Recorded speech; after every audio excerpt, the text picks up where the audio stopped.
um assunto com vocês a respeito dos anjos caídos, ali naquele texto de Gênesis, no capítulo 6. No capítulo 6, muitas pessoas têm dúvida, até porque é um texto de difícil interpretação.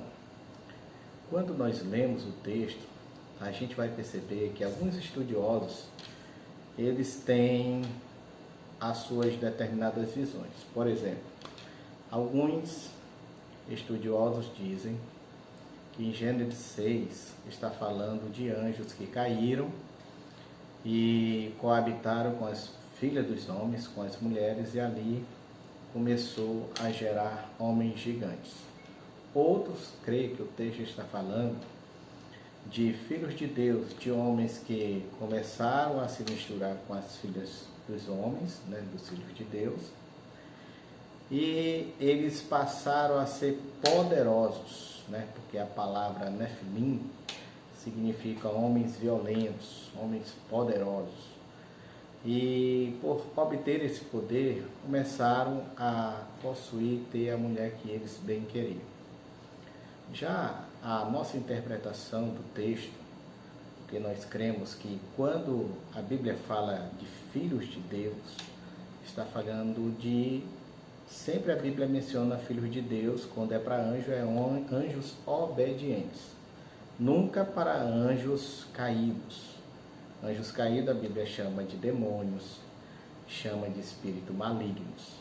Mas quando a Bíblia menciona filhos de Deus, está falando de anjos obedientes. Então nós cremos, pelo contexto do texto, ali no capítulo 5 e 6, é que filhos de Deus ali está falando daquela linhagem que vem de Sete, pessoas que tinham princípios de Deus, princípios bíblicos, pessoas obedientes, pessoas que criam na palavra de Deus, Eram homens tementes a Deus, que invocaram ao nome do Senhor.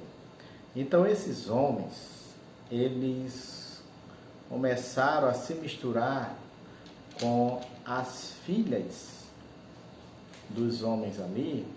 Está falando daquela linhagem que vem de Caim, pessoas que não tinham princípio de Deus, que não confiavam em Deus, que não temiam a Deus.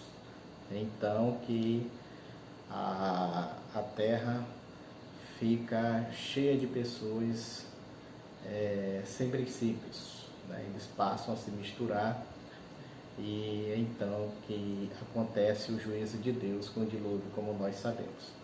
Como é que nós dizemos que realmente esse texto está falando de pessoas que vinham da linhagem de Sete? Primeiro, a Bíblia, como eu já falei, quando fala de filhos de Deus, está falando para anjos obedientes, Então ali, os filhos de Deus são pessoas da linhagem de Sete, pessoas que criam em Deus, que temiam a Deus.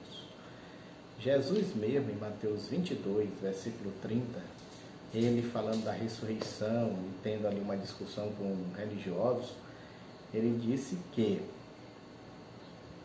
no céu os anjos não se casam e não se dão em casamentos. E era o problema que estava acontecendo em Gênesis, no capítulo 6. Então, meus irmãos, nós cremos ali que a Bíblia está mencionando filhos de Deus como aqueles homens que temiam, que invocavam ao nome do Senhor. Espero ter ajudado.